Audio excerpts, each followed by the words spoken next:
बजरंग दल के कार्यकर्ता आतंकवादी गतिविधियों में ट्रेन कार्यकर्ता जो थे उन्होंने ही तो किया है, और वो मुट्ठी भर थे जो आरएसएस के दलाल हैं। मैं सारे दलालों को पकड़वाऊंगा इसमें, वो सब प्री प्लान था, ये सब प्री प्लान है और हम इसको अदालत में साबित करेंगे।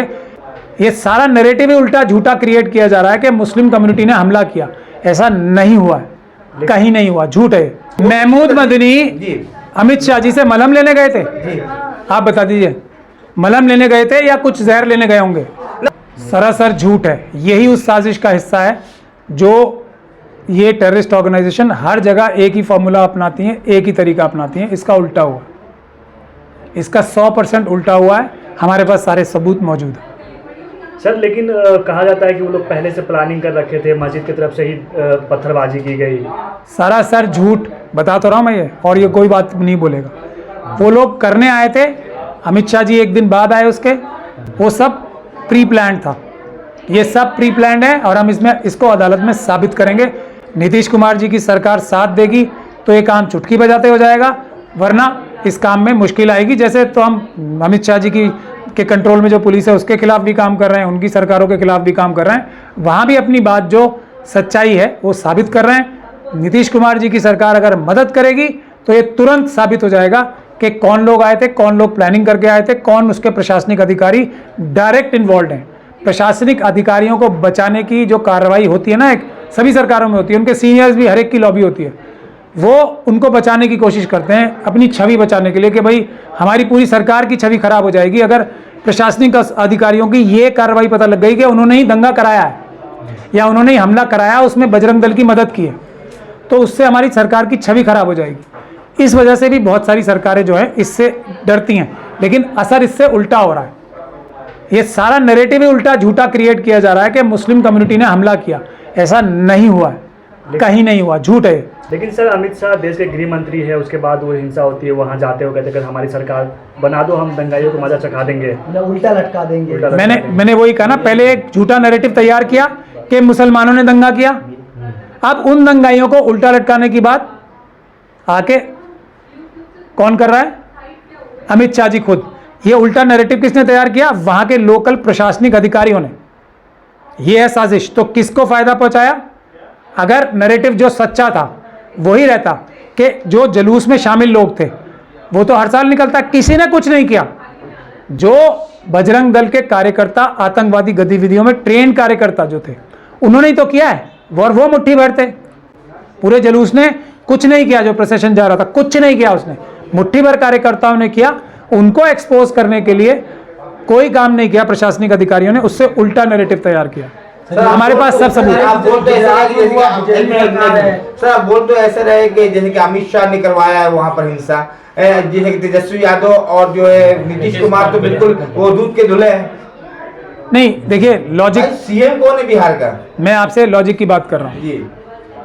अमित शाह जी को पैर रखने की जगह मिल गई ना, वरना बिहार में वो इस तरह की बात अपनी कोई भी पॉलिटिकल जमीन तलाश करने की कोशिश भी कर सकते हैं। तो मौका नहीं फराहम किया, मौका अब मैं यही कह रहा हूँ ना, यही लॉजिक है।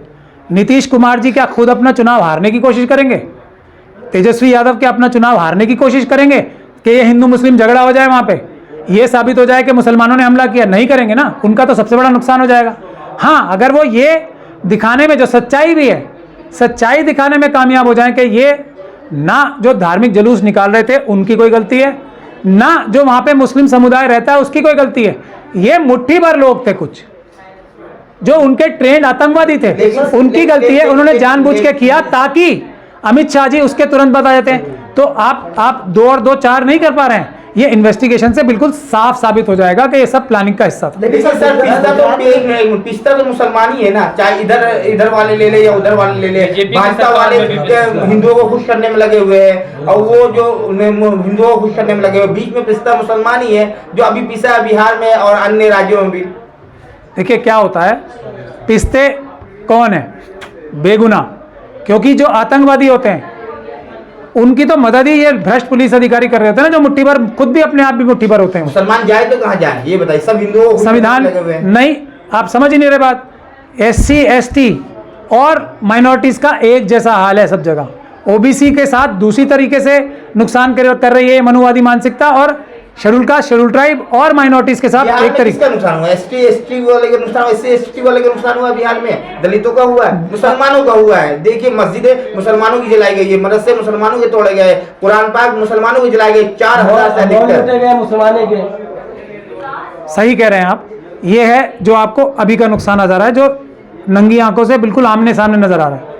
लेकिन अगर बीजेपी की सरकार आ जाएगी तो अभी उत्तर प्रदेश में भारतीय जनता पार्टी की सरकार है ना, गुजरात में एक बीजेपी की मैं जवाब दे लूं, मैं जवाब ले सर, जवाब दीजिए। आप देखिए ना अभी उत्तर प्रदेश में क्या किया, जो शेड्यूल कास्ट कम्युनिटी की जगहें थी अब उसको डीएम से, उसको खरीदने के लिए डीएम से परमिशन की जरूरत नहीं है। किसका नुकसान हुआ? किसका नुकसान हुआ अल्टीमेटली? शेड्यूल कास्ट कम्युनिटी का। जो रिजर्वेशन की नौकरियों में रिजर्वेशन की हालत है, किसका नुकसान हो रहा है? भारतीय जनता पार्टी की हर जगह सरकारें आ रही हैं, ईडब्ल्यूएस की रिजर्वेशन दे दी, किसका नुकसान हुआ है? आप ये सच्चाई है जिसको आपको समझना पड़ेगा। वो इसी नुकसान को मुसलमानों के करके वो बड़ा नुकसान schedule caste, schedule tribe, OBC को पहुंचा रहे हैं, बाकी माइनॉरिटीज को पहुंचा रहे हैं। ये हमें समझना पड़ेगा।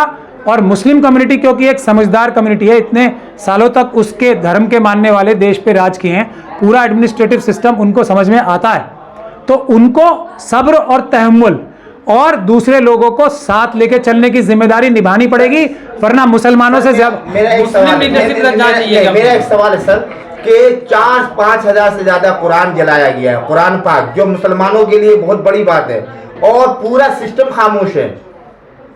आप एक वकील है, किस तरह देख रहे हैं इन बातों को? वो सिस्टम कौन खामोश है? पूरा सिस्टम, चाहे नाम या सेकुलर पार्टियां ही क्यों ना हो, पूरा सिस्टम। मैं बताता हूं आपको कौन सा सिस्टम खामोश है। जो हमारी बड़ी बड़ी तंजीमें हैं, मुस्लिम तंजीमें, उनके हेड खामोश हैं। जो मिलने जाते हैं किससे? उन्हीं अमित शाह जी से, जिन्होंने जाके उल्टे लटकाने की बात की, जिन्होंने सारा नैरेटिव तय किया ताकि वो उनसे आगे की सलाह लेके आ सके कि आगे किस तरीके से बीजेपी को और आरएसएस को दूसरी जगहों पे मुसलमानों को मरवा के एस्टेब्लिश करना है। तो अब जो सेकुलर पार्टीज के जो नेता हैं उनकी क्या गलती है? वो मुसलमानों की लीडरशिप किसको मानते हैं? इन्हीं आरएसएस के दलालों को, जो मुट्ठी भर हैं, खुद 100-200 ही तो हैं सारे, जो जाके उनके चरणों में गिरे रहते हैं। कभी मोहन भागवत जी के, कभी अमित शाह जी के। इतना बड़ा दंगा हुआ उसके बाद भी फिर भी बेशर्मी से अमित शाह जी से मिलने जा रहे हैं। क्यों?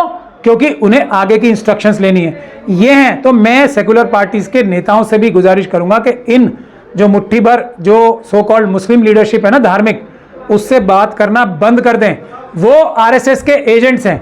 अपने आप जो नई क़यादत है ना, जो यंगस्टर्स हैं, जो नई क़यादत है मुसलमानों की भी, उससे बात करें, क्योंकि वो है असली क़यादत, ये लोग नहीं है। सर आप नीतीश कुमार को बचाने की कोशिश कर रहे हैं, लेकिन एक तरफ जो मिली तंजीमें हैं वो जख्म पे मरहम का काम कर रही है, जाकर के आप उनको निशाना बना रहे हैं, वो कह रहे दलाल है वो, तो इस तरह की बातें। महमूद मदनी जी अमित शाह जी से मलहम लेने गए थे, जी आप बता दीजिए, मलहम लेने गए थे या कुछ जहर लेने गए होंगे? ना, वो उनका अंदरूनी मामला है। हाँ, ये अंदरूनी मामला है। मैं भी तो अंदरूनी मामला सबके बाहरी मामला बना रहा हूँ कि ये जो मरहम लेने गए थे अमित शाह जी से, ले लिया।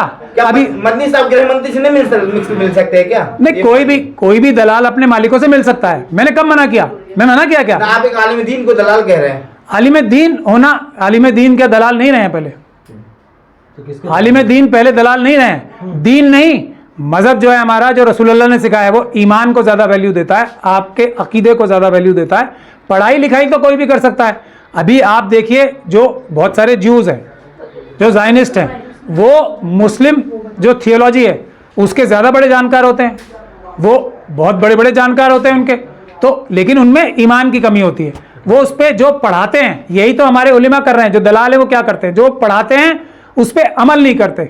हम लोग को 10% पता है, इन लोगों को तो 100% पता है ना, लेकिन ये 100 का 100% अमल नहीं करते। लेकिन सर, हम लोग 10% पता है, उसमें से 5% अमल करने की कोशिश करते हैं, क्योंकि हमारे अंदर ईमान क्या जज्बा बाकी है, इंसाफ का जज्बा। सर आप वहाँ गए, आपने कई सारे गंभीर आरोप लगाए। आप सुप्रीम कोर्ट के वकील है, जो जिन पे जो हमला हुआ है, जो इसमें पीड़ित है, उनके लिए आप क्या करेंगे सर? अभी उन लोगों ने मुझे वकील अपॉइंट किया है। अब आप देखिए मैं क्या करता हूं। जो सब जगह किया वही अब किया। अब होगा, दलाल भी पकड़े जाएंगे सारे, और जो सरकारी अधिकारी हैं, जो आरएसएस के दलाल हैं, मैं सारे दलालों को पकड़वाऊंगा इसमें। आप जिनको दलाल कह, देश में कहीं भी हिंसा होता है, कहीं भी दंगे होते हैं, यही लोग जाते हैं उनकी खबरपोशी के लिए, उनकी राहत सानी के लिए, और उनकी जरूरतों को पूरा यही लोग करते हैं। और सब लोगों को न्याय से दूर रखने के लिए भी यही लोग जाते हैं कि जिसके लोग मर गए उसको जाके थोड़े बहुत पैसे दे दिए और ये कहा कि देखो कुछ नहीं हो सकता, माहौल खराब है, आप ज़्यादा लड़ाई करोगे और आप न्याय मांगोगे तो और माहौल खराब होगा, आप चुप हो जाओ, ये काम करते हैं जाके। और जो पैसे बांटते हैं वो 1% होता है उसके, जो वो कलेक्ट करते हैं पूरी दुनिया से। तो ये उनका धंधा है, वो दलाल हैं, दलाल हैं, दलाल हैं और दलाली ही करते हैं। ठीक है।